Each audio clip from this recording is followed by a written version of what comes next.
ഇപ്പോൾ തിരുവനന്തപുരം കോർപ്പറേഷനിൽ കപ്പ കേസിൽ പ്രതിയായ നഗരസഭ BJP കൗൺസിലർ സുഗതന് ജാമ്യം ലഭിച്ചിരിക്കുന്നു.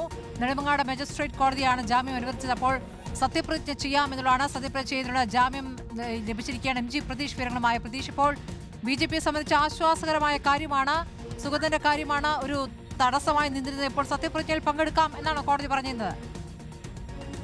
സ്മൃതി, BJPയെ സംബന്ധിച്ച് ആശ്വാസകരമായ വിധിയെന്ന് പൂർണ്ണമായും പറയാൻ കഴിയില്ല. കാരണം നെടുമങ്ങാട് കോടതിയുടെ പരിഗണനയിൽ ഉണ്ടായിരുന്ന 2 കേസിലാണ് ഇപ്പോൾ സുഗതന് ഇടക്കാല ജാമ്യം അനുവദിച്ചിരിക്കുന്നത്. ജൂലൈ 13 വൈകിട്ട് 5 മണി മുതൽ ജൂലൈ 14 രാത്രി 9 മണി വരെയാണ് ഈ ജാമ്യം അനുവദിച്ചിരിക്കുന്നത്. പക്ഷേ ഈ കാപ്പ തടവ് 6 മാസം കൂടി കാപ്പ ഉപദേശക സമിതി ശരിവച്ചതോടുകൂടി തന്നെ ഹൈക്കോടതിയുടെ ഒരു ജാമ്യം കൂടി സുഗതന് ലഭിക്കണം. അങ്ങനെയെങ്കിൽ മാത്രമേ സുഗതന് ജയിൽ മോചിതനാകാൻ കഴിയുകയുള്ളൂ. നേരത്തെ നെടുമങ്ങാട് കോടതിയുടെ പരിഗണനയിലുള്ള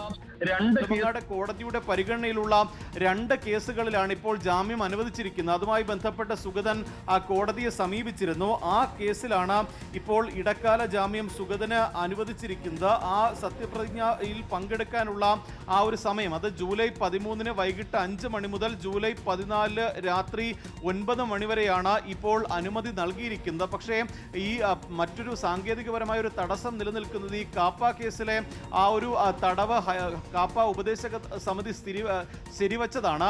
അതുകൊണ്ട് തന്നെ അതിൽ ഹൈക്കോടതിയുടെ ഒരു തീരുമാനം കൂടി വരേണ്ടതുണ്ട്. കാരണം കാപ്പ ഉപദേശക സമിതി അത് ശരിവച്ചാൽ പിന്നീട് ഈ സുഗതന് സമീപിക്കാൻ കഴിയുന്നത് ഹൈക്കോടതിയാണ്. ഹൈക്കോടതി കൂടി അനുകൂലമായ ഒരു തീരുമാനം ഉണ്ടായെങ്കിൽ മാത്രമേ സുഗതന് ജയിൽ മോചിതനാകാൻ കഴിയൂ. അതുകൊണ്ട് തന്നെ പൂർണ്ണമായും BJPയെ സംബന്ധിച്ചും സുഗതനെ സംബന്ധിച്ചും ആശ്വാസകരമാണ് എന്ന് പറയാൻ കഴിയില്ല. പക്ഷേ നെടുമങ്ങാട് കോടതിയിൽ ഉണ്ടായിരുന്ന വധശ്രമ കേസിൽ ഉൾപ്പെടെയുള്ള 2 കേസുകളിലാണ് ഇപ്പോൾ സുഗതന് ഇടക്കാല ജാമ്യം അനുവദിച്ചിരിക്കുന്നത്.